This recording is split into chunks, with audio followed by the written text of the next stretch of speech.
Hello again. Today I've decided to do another chain pull. As you know, I love doing them with the little bits of leftover paint because I'm finding it's quite handy to do that. And my predominant colours of my leftovers from my last pour are gold, orange,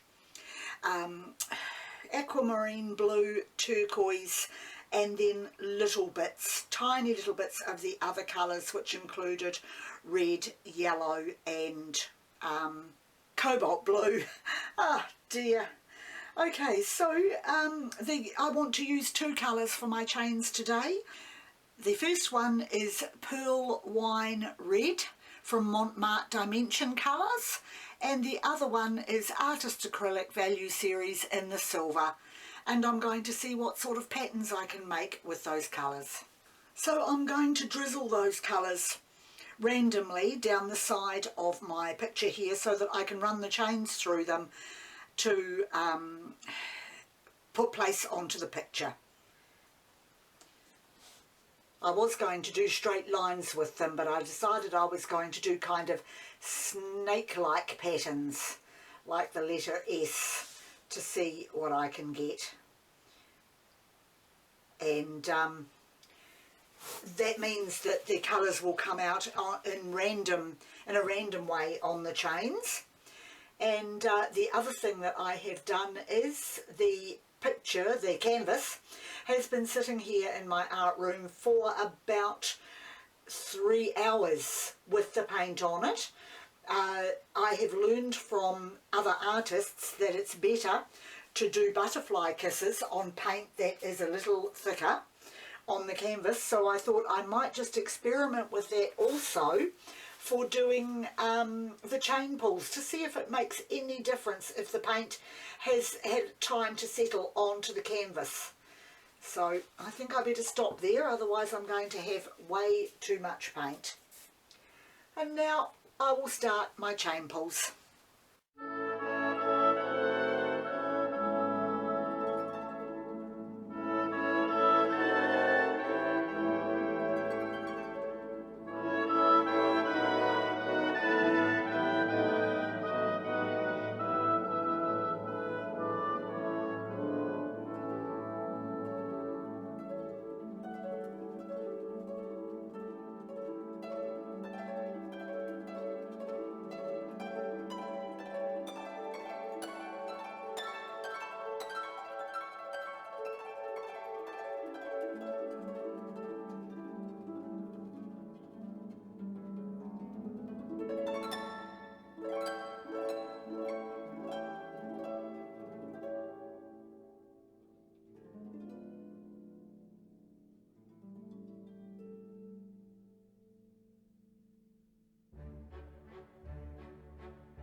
really happy with that.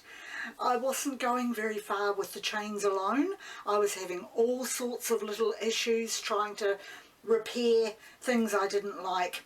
And in the end, thanks again very much to 𝐏𝐸𝐜𝐈 on the Sunshine Coast in Australia for her little idea a while back of using a small water balloon to fix up any of the problems. And it does. I made what I call daisy chains in amongst my chain pulls, just to brighten it up and just to make it look a little bit different, and I'm very happy with the result. So now I'm going to bring it up closer to the camera for you to look at and see all those lovely colours and the little daisy, what I call the daisy chains, which were just done with the silver and the red wine. And then you've got all the other colours, which I think with the leaving the paint for a while before I did the chain pull over it has made those marks far more defined and quite textured. So that is another experiment that I have done reasonably successfully, and I'm happy with that. And I can't wait to see how it looks when it's dried. So that's it for me for this video. Once again, thank you very much for joining me, and I'll see you next time.